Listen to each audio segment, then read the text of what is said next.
बिस्मिल्लाहिर्रहमानिर्रहीम। अस्सलामुअलैकुम। आप देख रहे हैं यूट्यूब चैनल आम सी बातें। तहरीक लब्बैक को आलमी सतह पर एक बड़ी कामयाबी मिली है। इस वीडियो में हम इसी के मुतालिक बात करेंगे। अल्लामा खादिम हुसैन रिजवी अलैहि रहमा फरमाया करते थे कि दुनिया में सिर्फ एक रेड जोन है और वो है नामूस रिसालत का।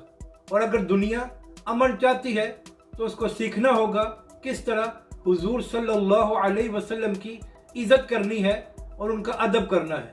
बाकी सब तो सिर्फ ज़बानी बातें करते हैं, मगर तहरीक लब्बैक के सरबरा अल्लामा साद हुसैन रिजवी 7 महीने जेल में रहे हैं नामूस रिसालत पर पहरा देने की वजह से। और इसी पहरा देने की वजह से तहरीक लब्बैक और अल्लामा साद हुसैन रिजवी पर बहुत से इल्ज़ामात भी लगाए गए, मगर अब तहरीक लब्बैक और पूरी उम्मत मुस्लिमा को एक बड़ी कामयाबी मिली है।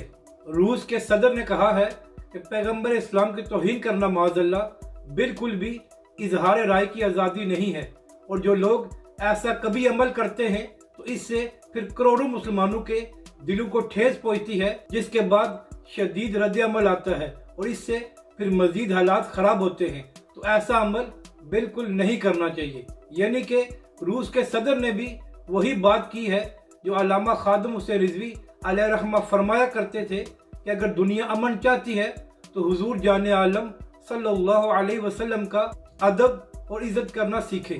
अपनी राय का ज़रूर इजहार करें कि आपको ये वीडियो कैसी लगी और हमारे इस चैनल को भी सब्सक्राइब करें।